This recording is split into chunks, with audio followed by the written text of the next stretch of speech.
જય માતાજી બધાને। આજે આપણે ગુંદાનું અથાણું બનાવશું। ગુજરાતી દરેક ઘરમાં ગુંદાનું અથાણું બનતું જ હોય છે।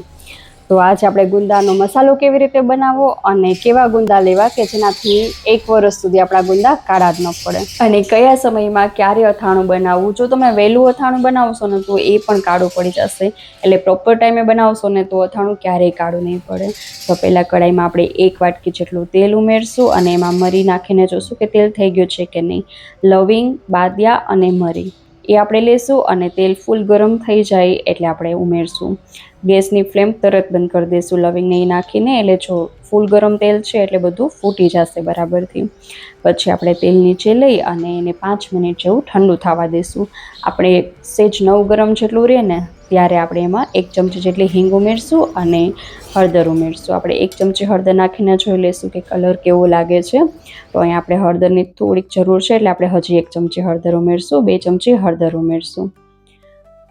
જો અહીંયા તેલ વધારે ગરમ હશે ને તો આપણી હળદર બળી જશે, એટલે એ વાતનું ખાસ ધ્યાન રાખવાનું છે કે તેલ થોડુંક નવ ગરમ જ હોવું જોઈએ। હવે અહીંયા 1 વાટકી જેટલા આપણા રાઈના કુરિયા ઉમેરશું। અહીંયા અમે રાઈના કુરિયા જ ખાલી મસાલા માટે બનાવીએ છીએ। જો તમને ભાવતા હોય એડ કરવા હોય તો તમે ધાણાના કુરિયા પણ આમાં એડ કરી શકો છો, પણ એકલા રાઈના કુરિયા જ આમાં ટેસ્ટ આપશે। હવે આ આપણે જો રાઈના કુરિયા બળી ન જાય ને એ માટે આપણે 2 મિનિટ જેવું પહેલાં એને મિક્સ કરતું રહેવાનું છે, એટલે એ લાલ ન થાય। પછી આપણે એને કલાક જેવું ઠંડુ થવા રાખી દઈશું, અને કલાક પછી ઠંડુ થઈ જાય એટલે આપણે ઠંડુ થઈ ગયું છે પછી 2 વાટકી આપણે જે રાઈના કુરિયા જે વાટકીથી એડ કર્યા હોય ને એ 2 વાટકી મીઠું લેશું। એ મીઠું આમાં ઉમેરશું। મીઠુંનું પ્રમાણ વધારે હશે ને તો આપણા આ મેઇન ટ્રીક છે ગુંદાના અથાણા માટે। કોઈ પણ અથાણામાં આપણે મીઠું ડબલ માત્રામાં નાખશું ને તો એ કાળું નહીં પડે અને ફૂગ નહીં લાગે। અને 1 ચમચી જેટલું લાલ મરચું ઉમેરશું। હવે બધું બરાબરથી મિક્સ કરી લઈશું। અહીંયા જો તમારે તીખું વધારે જોતું હોય તો તમે લાલ મરચું વધારે નાખી શકો છો, અને કલર વધારે સારો જોતો હોય ને તો કશ્મીરી લાલ મરચું અહીંયા તમે ઉમેરજો થોડુંક, એનાથી મસાલાનો કલર બહુ મસ્ત લાગશે।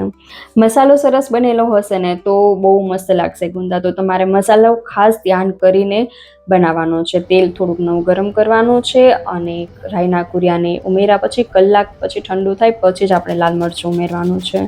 અને હવે અહીંયા આપણે કાચી કેરી લેશું। કાચી કેરી નાની જો કાચી કેરી તમારી પાસે હોય ને તો 1 ઉમેરજો, અને આ મેં મોટી કેરીમાંથી 2 સ્લાઇસ કરેલી છે કેરીની, એ હું ખમણીને એડ કરીશ। આનાથી શું થશે, મસાલાનો ટેસ્ટ મસ્ત ખાટો તીખો ને ખારો લાગશે, અને આનાથી આપણા ગુંદા કડક અને લીલા લીલા જ રહેશે।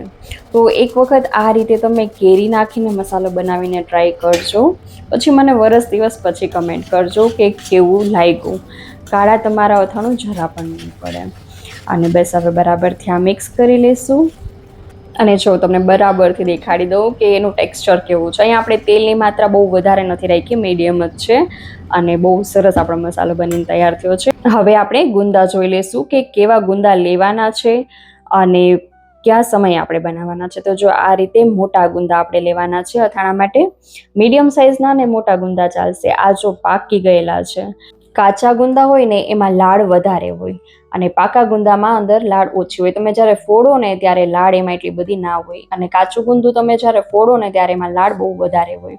તો આ રીતના મોટા અને લીલા ગુંદા આપણે લેવાના છે, અને ફોડી એટલે ખબર પડી જાય કે કયા કાચા છે ને કયા પાકા છે। તો પાકા ગુંદાનું અથાણાથી આપણે અથાણું બનાવશું તો એ કડક જ રહેશે ને સરસ રહેશે, ફૂગ નહીં થાય। અને જો કાચા ગુંદાથી આપણે બનાવશું ને અથાણું તો એમાં ફૂગ લાગી જશે। તમારે જો રેગ્યુલર ખાવામાં અઠવાડિયું ચાલે એ રીતે બનાવવું હોય કે પછી 15 દિવસ સુધી તમે કાચા ગુંદાનું અથાણું કરશો ને તો એ ચાલશે।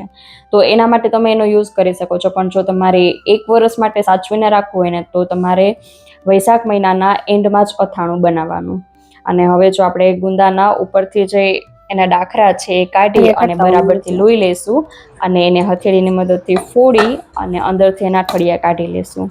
અને હાથ આપણા ચીકણા ભરાતા હોય ને એટલે આપણે મીઠું બાજુમાં જ રાખવાનું। મીઠાથી હાથ સાફ કરતું જવાનું, એટલે આપણા હાથ પણ ચીકણા નહીં થાય અને ફટાફટથી થઈ જશે ગુંદા। જો આવી રીતે આપણે તોડીએ ને એટલે કાચો હોય ને એ ફટાફટથી તૂટે નહીં, પાકી જાય ને એ જ ગુંદો બરાબરથી તૂટે। અને આપણે લાળ ઓછી હોય ને એ ગુંદો વધારે ટાઈમ સુધી ટકે। જો આમાં લાળ છે પણ ઓછી છે। જે કાચા ગુંદા હોય ને એ ફૂલ લાળવાળા હોય।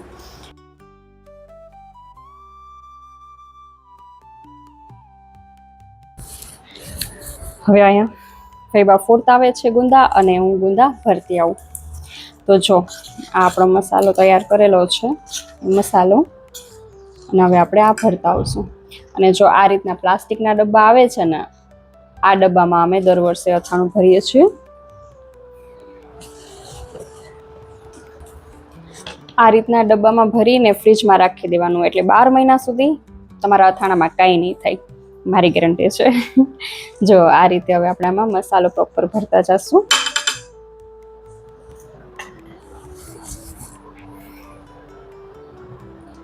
મસાલો ફેબા દાબી દાબીને ભરો કે મીડિયમ? મીડિયમ ભરી નવતા ઓલી ખાલી આથા ગુંદાની. હા, જો આ રીતે આમાં આપણે બહુ વધારે દાબી દાબીને મસાલો નથી ભરવાનો, થોડો થોડો મસાલો ભરતું જવાનું છે અને રાખી દઈશું આપણે. આમાં એવું લાગે તમને કે મસાલામાં મીઠું વધારે નાખ્યું છે, પણ એવું નથી. આ ટ્રીક અમારા દાદીજી સાસુએ અમને શીખવાડેલી છે, અને એક દિવસ જેવું થશે ને એટલે મીઠું પાણી મૂકી દેશે અને મસાલો સરસ થઈ જશે. ગુંદો વધારે મીઠું હોય ને એટલે ગુંદા કાળા ન થાય અને ફૂગ ન લાગે. આ રીતે આવા ગુંદા હોય આપણે કાઢી નાખશું.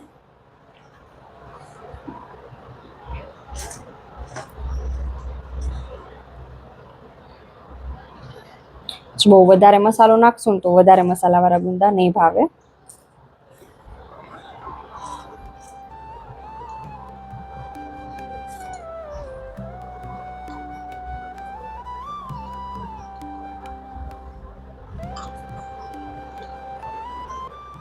તો તૈયાર છે અહીંયા આપણું ગુંદાનું અથાણું. હવે આમાં આપણે કાચી કેરીની, જે આપણે અડધી કેરી ખમણીને નાખી હતી અને અડધી કેરી આ રીતે આપણે ઝીણી ઝીણી કટિંગ કરી અને ઉમેરી દઈશું. આનાથી આપણે જ્યારે ખાઈ છે ને અથાણું ત્યારે કેરીની કટકી પણ મોઢામાં આવે છે ને તો એનો ટેસ્ટ બહુ સરસ આવે છે.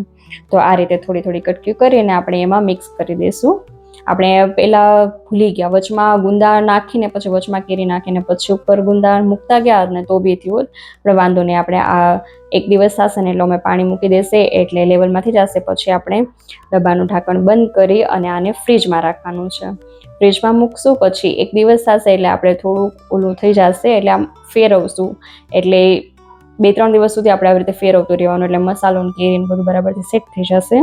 તો તમે પણ આ વર્ષે આ રીતે ગુંદાનું અથાણું બનાવીને ટ્રાય કરજો અને મને કમેન્ટ સેક્શનમાં લખીને કહેજો કે તમારું અથાણું કેવું બન્યું છે. અને જો વિડીયો ગમ્યો હોય તો વિડીયોને એક લાઇક, શેર અને ચેનલને સબસ્ક્રાઈબ કરવાનું જરાય ના ભૂલતા. અને આગળ મળશું નવા વિડીયોમાં નવી રેસીપી સાથે. ત્યાં સુધી આવજો, બાય બાય, ટેક કેર.